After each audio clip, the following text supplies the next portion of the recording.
Hello नमस्कार मित्रांनो, तलाठी भरती रिलेटेड ऑथेंटिक अपडेट्स पाहण्यासाठी मित्रांनो आत्ताच आपल्या चॅनलला सबस्क्राइब करून घ्या। तर बघा मित्रांनो, आजच्या व्हिडिओमध्ये तुमच्यासोबत महत्त्वाची माहिती शेअर करणार आहे। तर बघा मित्रांनो, तलाठी भरतीचा जो पेसा जिल्हे आहेत त्यांचा जो रिझल्ट पेंडिंगला आहे तर त्या निकालावरती अपडेट कधीपर्यंत येणार आहे। तर बघा मित्रांनो, एका वीकच्या आतमध्ये म्हणजेच एका आठवड्याच्या आतमध्ये पेसा केस संदर्भात जे 13 जिल्ह्याचा निकाल पेंडिंगला आहे, जे पेसा क्षेत्रामध्ये येतात, तर त्या जिल्ह्यांचा रिझल्ट संदर्भात सुप्रीम कोर्टाची किंवा सर्वोच्च न्यायालयाची जी नवीन अपडेट आहे किंवा सर्वोच्च न्यायालयाचा जो निकाल आहे मित्रांनो, तो एका वीकच्या आतमध्ये येणार आहे। तर बघा मित्रांनो, आज मी व्हिडिओ बनवतोय, आज तारीख आहे मित्रांनो 28 फेब्रुवारी।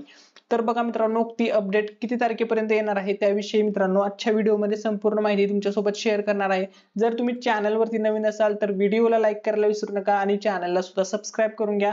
चला तर मित्रांनो, आता आपण व्हिडिओला सुरुवात करूया। तर तलाठी पेसा जिल्ह्यांचा निकाल कधी लागेल, तर 23 जिल्ह्यांचा निकाल जाहीर झालेला आहे आणि 13 जिल्ह्यांचा निकाल जाहीर झालेला नाही।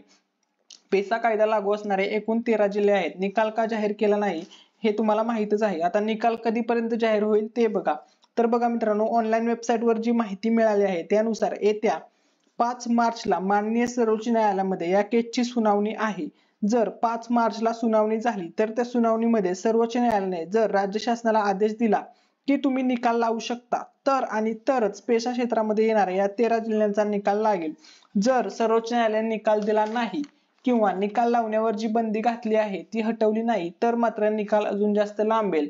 म्हणजे हे पूर्णपणे सर्वोच्च न्यायालयाच्या निकालावर अवलंबून आहे। सर्वोच्च न्यायालय जे काही निर्देश देईल त्यानुसारच राज्य शासनाला निर्णय घेता येणार आहे। राज्य शासन स्वतःहून यामध्ये काहीच करू शकत नाही, कारण सर्वोच्च न्यायालयामध्ये याची केस सुरू आहे। तर आपल्याला सर्वोच्च न्यायालयाच्या निकालाची वाट पाहावी लागेल। जर त्यांनी 5 मार्चला निकाल लावायला परवानगी दिली तर मात्र 1 किंवा 2 दिवसातच मित्रांनो तुमचा रिझल्ट जाहीर होईल। म्हणजे 7 मार्च किंवा 8 मार्चला मित्रांनो तुम्हाला तुमचा रिझल्ट ऑनलाईन चेक करता येईल। 13 जिल्ह्यामधील सर्व उमेदवारांना माननीय सर्वोच्च न्यायालयाच्या निकालाची वाट पाहावी लागेल, त्याशिवाय दुसरा कोणताही पर्याय त्या विद्यार्थ्यांकडे नाहीये।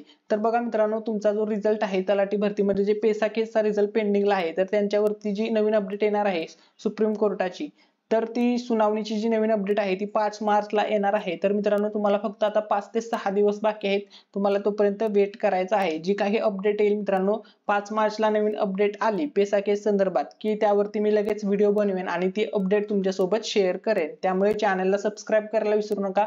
अशाच प्रकारे तलाठी भरती रिलेटेड सर्व अपडेट्स पाहण्यासाठी चॅनलला सबस्क्राइब करा आणि हा व्हिडिओ तुमच्या सर्व मित्रमैत्रिणींसोबत शेअर करायला विसरू नका। थँक्यू सो मच, धन्यवाद।